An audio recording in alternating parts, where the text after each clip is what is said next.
être restaurée. Alors que le mois du Ramadan touche à sa fin, venons-en au dossier de cette édition consacrée à la décision prise par 30 à 70 000 personnes en France de se convertir à l'islam. Ce sont essentiellement des femmes qui font ce choix. Pour quelles raisons? C'est ce que Pierre Nicolas et Jean-Michel Mier ont demandé à 2 d'entre elles. Écoutons leur témoignage. Géraldine est fière. Fière d'être bretonne, fière d'être française et fière d'être musulmane. Aujourd'hui, quand elle se promène avec ses enfants dans cette cité de l'Essonne, c'est la mosquée qui l'attire, plus l'église. Avant, lors des journées mondiales de la jeunesse, elle lançait des hurrahs au pape, la croix au cou. Pied de nez au Vatican, c'est le 15 août dernier, jour de l'Assomption, qu'elle a finalement choisi d'embrasser l'islam. Elle n'a eu qu'une phrase à prononcer. La ilaha illallah wa Muhammad Rasoul Allah. Excusez-moi pour l'arabe, encore un peu de mal. Il n'y a qu'un seul Dieu et Muhammad est son prophète. Son sens de l'orientation, elle en rigole, est aussi approximatif que son arabe, mais elle s'applique. Et là je suis évidemment inversée.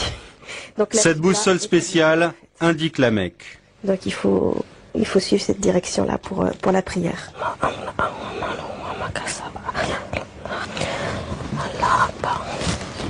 Depuis qu'elle porte le voile, sa fille trouve que maman ressemble à une africaine, mais Géraldine se sent mieux dans sa peau.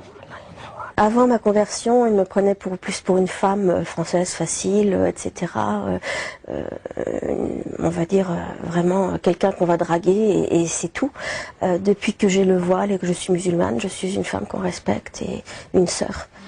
Géraldine l'avoue, elle a besoin de règles et l'islam lui en donne. Par exemple, elle ne touche plus aux bouteilles sur son frigo. Un regret ? C'est plus quand je mange, par exemple, un plat typique qu'on a l'habitude de servir avec un vin rouge, ou même les huîtres que j'ai mangées dimanche sans muscadet, c'était un petit peu tristounet finalement, puis c'est bien passé avec le citron. La conversion de Valérie est plus ancienne.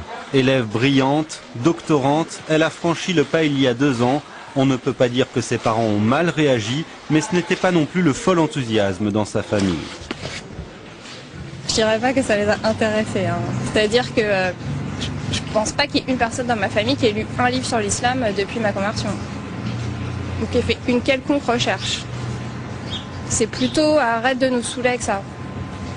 Avant même de devenir musulmane, Valérie était choquée par l'interdiction du voile à l'école, choquée aussi par un monde occidental trop matérialiste à son goût. Ce qui me choque le plus, c'est sur quoi on valorise les personnes en fait. C'est bien si on est compétitif sur le marché, même si on est un peu requin, un peu filou, arnaqueur, c'est pas grave, si on est compétitif, si on sait se vendre, tout est une question de commerce, il n'y a plus que ça. Quand l'occasion se présentera, Valérie épousera un musulman. Le Coran, de toute façon, ne lui laisse guère le choix. S'ils ont des enfants ensemble, elle les éduquera selon les valeurs de l'islam, libre à eux de choisir leur religion quand ils seront majeurs.